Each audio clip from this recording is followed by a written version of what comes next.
What is going on, everyone? Welcome back to my channel. Today I've got some more crazy entitled parent stories for you.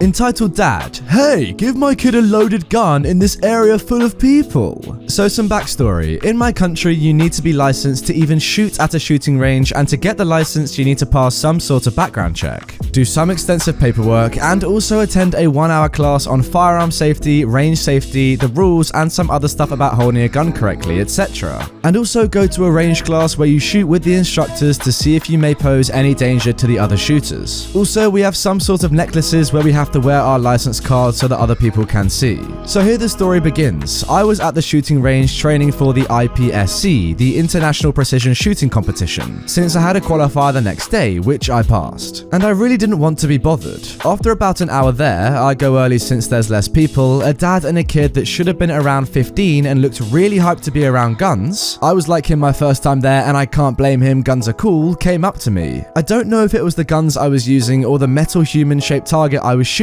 that made them come to me specifically. I was using a custom Sega 12 semi-automatic shotgun with a forward grip, polymer stock, red dot, etc. And to someone unfamiliar with guns, it may look like a good AK-47. The entitled dad started. Hey, nice gun you have there. I'm loading my mags. Yeah, it's great for competitions, and the red dot really helps when shooting slugs at small targets. Could you let my son shoot it? Well, your son isn't even old enough to have a license, and I wouldn't want to get a strike for giving a non-shooter a gun. If you give a non-shooter a gun after 2 or 3 strikes, you can have both your shooting license and your gun ownership license revoked. Okay, can I borrow it since you're going to use your handgun now? I'm licensed. I'm training right now and I need both guns, but you can rent a gun just like this one at the van over there. But I don't want to have to walk all the way there and back. It's maybe 25 meters away. Now the hyped kid gets involved. Dad, let's do it. I really want to shoot and also get the paperwork for my training license. The kid looked really serious about it and was willing to spend hours of his life to get the training license, which allows him to shoot with supervision from instructors every now and then. He seemed legitimately interested in pursuing it as a sport. At this point, I'm starting to search the entitled dad for his license, and at that point I spot a visitor's pass. Basically, you can go to the range, but you're not allowed to use any guns. You can observe, take a class, and the paperwork you need to fill, and sometimes the club president will let you shoot so that you can decide whether it's for you or not. Sir, you're not allowed to use a firearm if you're not licensed to do so, and I'll get into serious trouble if I let you.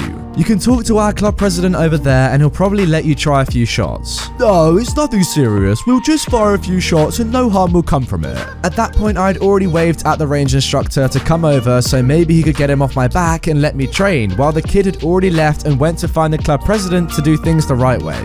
Is there anything I can help with? Yeah, this person here would like to shoot a gun, so maybe you can take him to the club president to sort some things out and see what he can do? I always want to see more people into the hobby, so I genuinely wanted both of them to have fun. Sure. They talked to the club president and under his supervision let them shoot a few rounds with a 9mm and gave them the paperwork and told them if they want to get licensed to fill it and also come back with a copy of their record. After that, the dad came back to me. Okay, I talked to your club president and as you see he let us shoot, so can we shoot your gun now? No, I told you I'm not legally allowed to do that. Dad, just drop it. We can come back in a couple of weeks when we've signed up.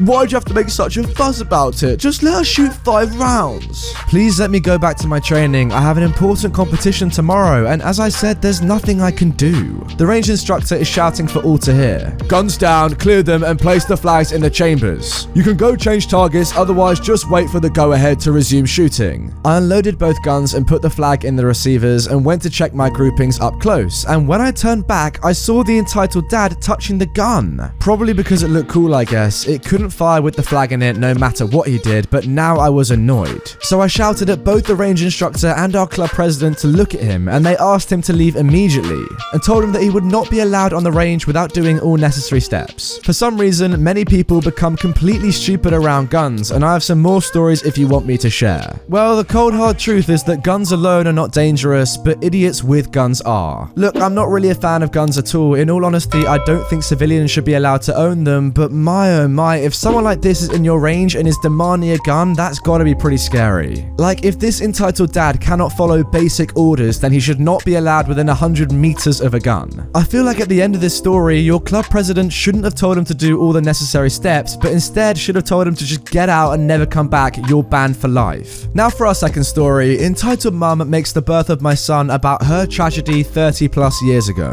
So my mother is a Karen, but also a Kevin. Entitled and narcissistic with absolutely no sense of timing or honestly common sense. A little background on her that is relevant is my mum has been through serious trauma, 2 very abusive relationships with her baby daddies, rape, miscarriages and a stillborn, and loss of 3 children. And I fully understand that's not something that is easily gotten over, for lack of a better term. However, my mother is the biggest attention lady on earth and will exaggerate / flat out lie to get any kind of sympathy she can. When telling her tragic stories, and believe me, she tells them very often, my mother embellishes them a lot. And I know this simply due to having heard these stories so often that I pick up on the conflicting new details. This in mind, onto the story. I just gave birth to my son 5 weeks ago. He is my second child. During the first 2 days, my son lost 12% of his body weight and had to have an extended stay as we frantically tried to get his weight back up and figure out why he wasn't gaining. 5 weeks later, and his chunky butt is perfectly fine, by the way. But during those few days, I was a nervous wreck and also missing my toddler who was staying with my mother. So on the most hectic day of the hospital stay, my husband had to return to work and I was having an emotional breakdown. So my mother came with my daughter to offer support. I was grateful, but very quickly ended up losing my temper. Enter my mum. She immediately decided to make this room her stomping grounds for attention.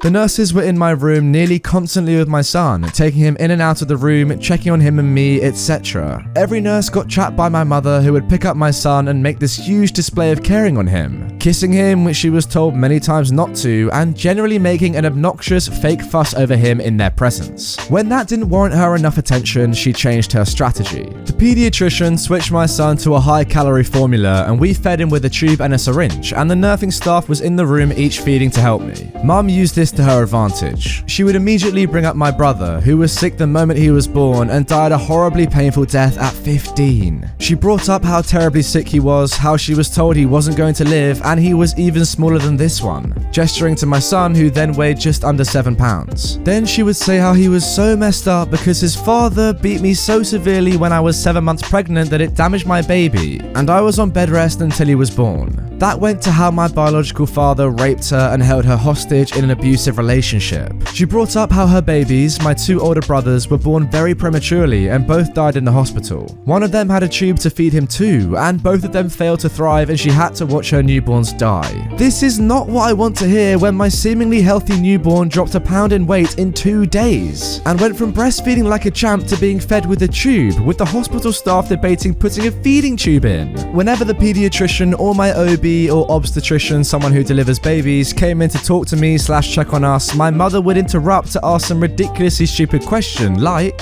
"So if he has to have a feeding tube to get his weight up, it will come back out, right?" Then she would interject her sad stories of her sick, dying babies and her rape, abuse and pain. After hearing this for the 10th time in just a few hours, and I forgot to mention my 2-year-old who repeats everything was in the room and she has since picked up the word rape, I broke down and cried. I ugly cried while holding my newborn to my chest and my daughter cuddled at my side. My mum looked at me, then wiped a non-existent tear and said, "I looked just like that, crying just like that when I held my babies for the last time." I finally flipped mid-tears and screamed at her to stop making it about her, that not everyone wants to hear her abuse stories on repeat for hours. That my baby, her grandson, was the sick baby, and hearing how her sick babies died was not only not being supportive, it was being cruelly insensitive. She looked at the nurse and blamed my outburst on my hormones, then laughed. But the nurse of the year immediately fired back and told her to sit down, shut up, and show concern over her daughter and grandson before she had her removed from the hospital.